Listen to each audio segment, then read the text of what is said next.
My new daily blog. তো আজকে কিন্তু আমরা আছি অবশ্যই সরষা খেতে। তো স্পেশালিস্ট ঐতিহ্যবাহী একটা ব্লগ হতে যাচ্ছে।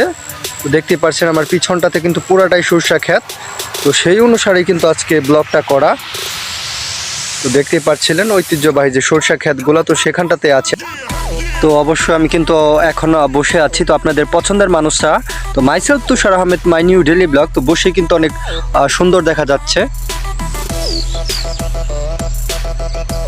তো দেখতে পাচ্ছিলেন ব্যাকগ্রাউন্ডে কিন্তু অনেক সুন্দর দেখা যাচ্ছে। তো সরষা ফুল, তো সরষা খেতে থেকে আজকে আপনাদের পছন্দের মানুষটা myself Tushar Ahmed, my new daily blog.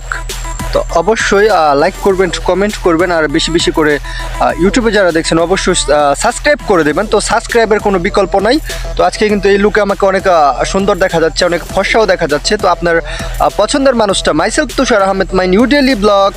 তো ট্যুর অ্যান্ড ট্রাভেলিং ব্লগে আপনাদের স্বাগত জানাচ্ছি। আপনাদের ফেভারিট হোস্ট, পথে পথে যেতে যেতে অনুষ্ঠানের host Tushar Ahmed, sports analysis with Tushar. তো সেখানটাতে আমাকে পাবেন। তো তিনটা প্ল্যাটফর্মে আমাকে পাবেন। তো পথে পথে যেতে যেতে অনুষ্ঠানের হোস্ট, তো সেখানটাতেও আমি থাকছি স্পোর্টস অ্যানালাইসিস উইথ তুষার। তো tour and travelling blog, daily blog, তো সেখানটাতেও তুষার আহমেদকে আপনি পেয়ে যাচ্ছেন। তো অবশ্যই তো আপনারা বেশি বেশি লাইক করবেন, কমেন্ট করবেন এবং সাবস্ক্রাইব করবেন। আজকে কিন্তু অনেকে বলবেন যে ভাই বসে কেন ভিডিও করছেন, তো এখানটাতে ছবি তুলতে হলে, ভিডিও করতে হলে তো এটা লেভেলে আসতে হবে। তো গাইস, তো অবশ্যই লাইক করবেন, কমেন্ট করবেন এবং বেশি বেশি করে সাবস্ক্রাইবের কোনো বিকল্প নাই। তো যেটা বলছিলাম যে সাবস্ক্রাইবের কোনো বিকল্প নাই। তো অবশ্যই বেশি বেশি করে সাবস্ক্রাইব করেন, লাইক করেন। তো আমার ভিডিওতে লাইক কিন্তু আপনারা গাইস কম করেন, অবশ্যই 30-40টা লাইক হলেও করেন না গাইস, অবশ্যই করেন না, কি করবেন। তো অবশ্যই বেশি বেশি করে লাইক করেন, কমেন্ট করেন এবং সাবস্ক্রাইব করেন। তো আমি যেটা বলছিলাম, এখন কিন্তু আমি দাঁড়িয়ে গেছি গাইস।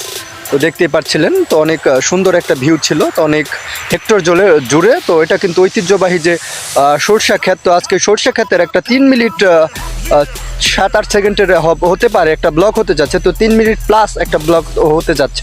তো ঐতিহ্যবাহী সরষা ক্ষেত, তো সরষা ক্ষেত থেকে কিন্তু মধু হয়, আপনার সরষার তেল খাওয়া যায়। তো এইগুলা কিন্তু করা হয়। তো আপনারা সরষা খেতে আজকে ছিলাম আপনাদের পছন্দের মানুষটা myself Tushar Ahmed, my new daily blog. তো দেখতে পাচ্ছেন অনেক হেক্টর জুড়ে কিন্তু এই ক্ষেতটা তৈরি করা হয়েছে। তো বীজ যেটা বলছিলাম, তো বীজ রোপণ করেছি গাইস, করেছে যারা ক্ষেতটা বুনেছে। তো ইদারিং আমি ভুলভাল বলছিলাম, তো ক্ষমার দৃষ্টিতে দেখবেন। তো আজকের মতো বিদায় নিচ্ছি ঐতিহ্যবাহী সরষা ক্ষেত থেকে। এটা কিন্তু 16ই ডিসেম্বর, তো মহান বিজয় দিবস। তো আমি কালকেও ছিলাম। তো বিজয় দিবসের একটা বিজয়ের মাস। তো অবশ্যই লাইক করবেন, কমেন্ট করবেন এবং সাবস্ক্রাইব করবেন। তো আজকের মতো বিদায় নিচ্ছি myself Tushar Ahmed, my new daily blog.